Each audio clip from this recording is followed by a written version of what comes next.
Do you have to ever discipline this lively group you've got here? I have a way, you know, like when Randy don't do right, we make him take out all the garbage or something. Yeah, that's fair.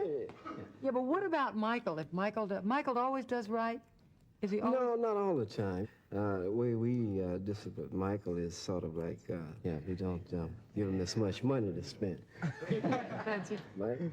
You think it's a good profession for them? Yes. Known for being a tough, strict disciplinarian, Joe Jackson has received a bad reputation as a father. Joseph Walter Jackson and his wife Catherine had the task of raising 9 children in a 2-bedroom house in Gary, Indiana.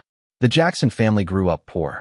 Joe was a boxer, and since he didn't finish high school, he took up a trade and worked hard to take care of his family. Some of the guys in those days, they had one baby, and then they would run off. I couldn't do that. If you have them, you work for them, bring them up the right way, and then that's it. I was taught to stay with the family and be a father to the family. I was which I was a father. Absolutely, I think it was the 5th kid. I knew I needed another job, so I took up a trade. It was a welding trade, a local trade stuff. I took that trade up and finished that trade and got another job as an art welder. I used to do that too, so that made me have 2 jobs to deal with. I worked 2 jobs almost 10 years. Joe did the best he could to provide for his wife and children. His escape from the steel mill was music. In Michael's book Moonwalk, he wrote, "A part of my earliest memories is my father's job working in the steel mill. It was tough, mind-numbing work, and he played music for escape. At the same time, my mother was working in a department store. Because of my father, and because of my mother's own love of music, we heard it all the time at home. My father and his brother had a group called the Falcons who were the local R&B band. My father played the guitar, as did his brother. They would do some of the great early rock and roll and blues songs by Chuck Berry, Little Richard, Otis Redding, you name it. All those styles were amazing and each had an influence on Joe and on us, although we were too young to know it at the time. The Falcons practiced in the living room of our house in Gary, so I was raised on R&B. Since we were 9 kids and my father's brother had 8 of his own, our combined numbers made for a huge family. Music was what we did for entertainment, and those times helped keep us together and kind of encouraged my father to be a family-oriented man. Since Joe owned a guitar, before he went to work he'd tell his sons not to mess with it. Tito would sneak and play Joseph's guitar until one day he got caught after breaking the string. After getting physically punished, Joe made Tito play for him.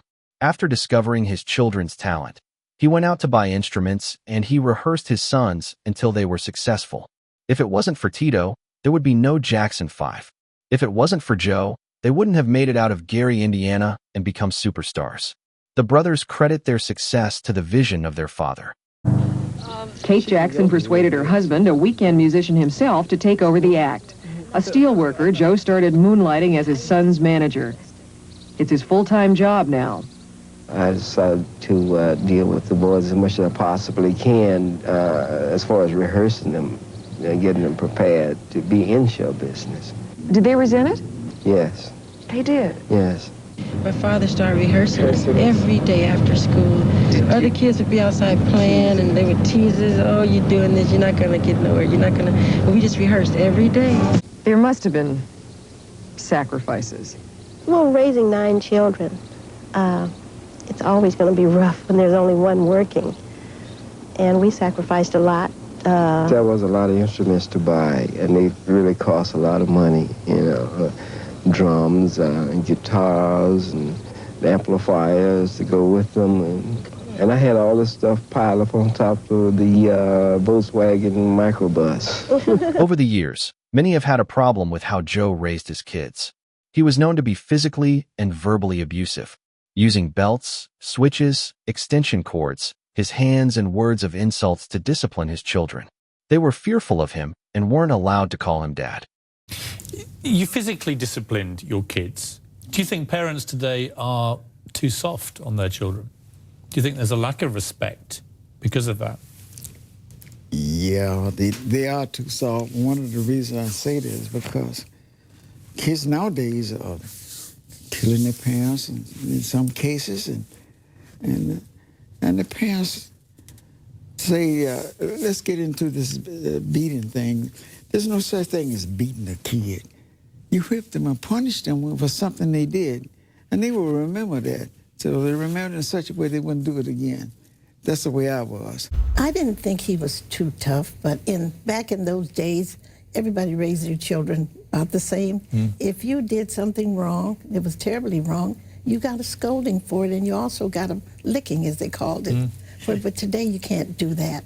So Michael looked back at those times, and they said he was abused.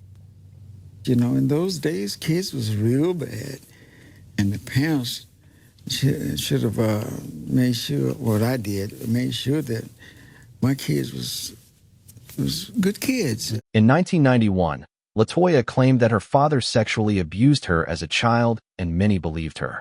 But that isn't true. Though Joseph physically disciplined his kids, he was never sexual with them. LaToya at the time was married to Jack Gordon, who was abusive to her and had ties to the mafia. Jack made LaToya speak awful lies against her father, against Michael and the family, or he'd threatened death. So let's not believe the things LaToya said back then, as she was under the influence of an abuser who created division between her and her family at the time.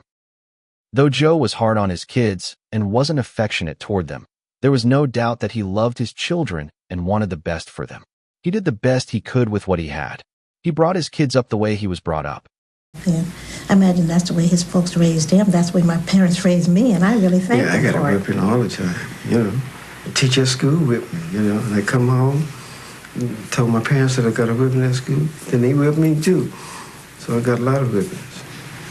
Joe kept his boys off the streets and kept them from drugs, gangs, jail, and crime. Though we may not agree with how he did things, we know he wanted his children to have a better life than him, and that's what all fathers want. His children eventually forgave him of his mistakes and were able to understand him as they got older. There would be no Jacksons if it weren't for Joe's vision and structure. If you enjoyed this video, please like, comment, and subscribe for more stories behind the scenes, more stories behind the songs, and more stories behind the siblings, which is the Jacksons. This channel is ran by the Jacksons' 70s and 80s Instagram page. Be sure to follow and leave a message. God bless.